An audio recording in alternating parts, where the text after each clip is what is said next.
Today, we are talking about Valentine's Day. Specifically, we are looking at the psychology of Valentine's Day and why a growing number of incredibly happy couples are choosing to completely ignore it.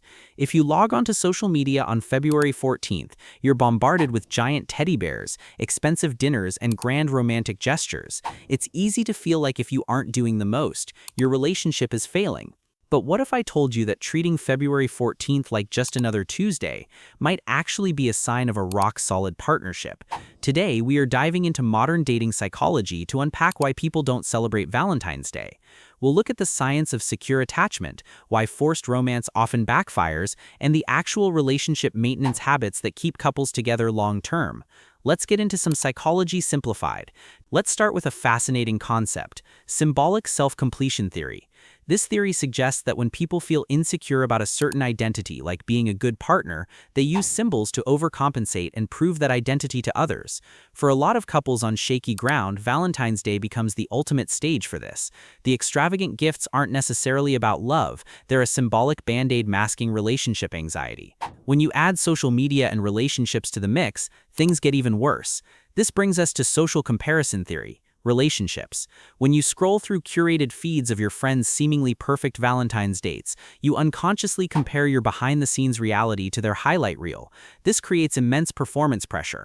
But highly secure couples, they don't feel the need to perform. They aren't relying on external validation to know their relationship is solid. Their love isn't a checklist item to be completed once a year for an audience. If grand gestures on one specific day don't guarantee a happy couple, what does? If you want relationship advice science-based, we have to look at the daily micro-interactions. According to renowned relationship researcher John Gottman, bids for connection are the true foundation of intimacy. A bid is any small attempt by one partner to get the other's attention, affection, or support. It's as simple as saying, "Look at that weird bird out the window," or sighing after a long day. Gottman's relationship satisfaction research found that couples who stay together turn toward these small bids 86% of the time. Couples who eventually divorce only turn toward them 33% of the time. The secret isn't a $200 dinner on Valentine's Day. It's a 5-to-1 ratio of positive to negative interactions every single day of the year. Healthy couples who skip the holiday know that consistent low-effort warmth on a random Thursday in October is infinitely more valuable than a forced display of affection in February. Another piece of the puzzle is self-expansion theory. Couples experience. This psychological principle states that humans have a fundamental motive to grow and expand themselves, and we often do this through our relationships by sharing new experiences, ideas, and identities. Couples with long-lasting relationships, secrets naturally prioritize self-expansion. They take up new hobbies together, challenge each other's perspectives, and grow side by side. When a relationship is constantly expanding naturally, you don't need a commercialized holiday to inject artificial excitement into it. It also comes down to personality.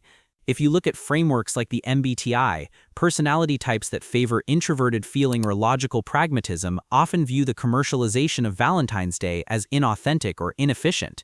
They prefer to express love in ways that are deeply personalized to their partner, rather than following a script written by a greeting card company.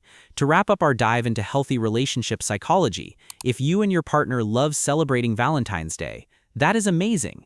Enjoy the chocolate. But if you're part of the demographic that prefers a quiet night in, ordering takeout, and treating it like any other day, stop apologizing for it. Your lack of a grand gesture isn't a sign of a failing relationship. According to the data, your quiet confidence, your daily bids for connection, and your refusal to perform for social media are actually the hallmarks of a deeply secure bond. What are your thoughts? Do you celebrate Valentine's Day, or do you skip it? Let me know in the comments below. If you enjoyed this breakdown of healthy relationship psychology, make sure to hit the like button and subscribe for more deep dives into the human mind. See you in the next one.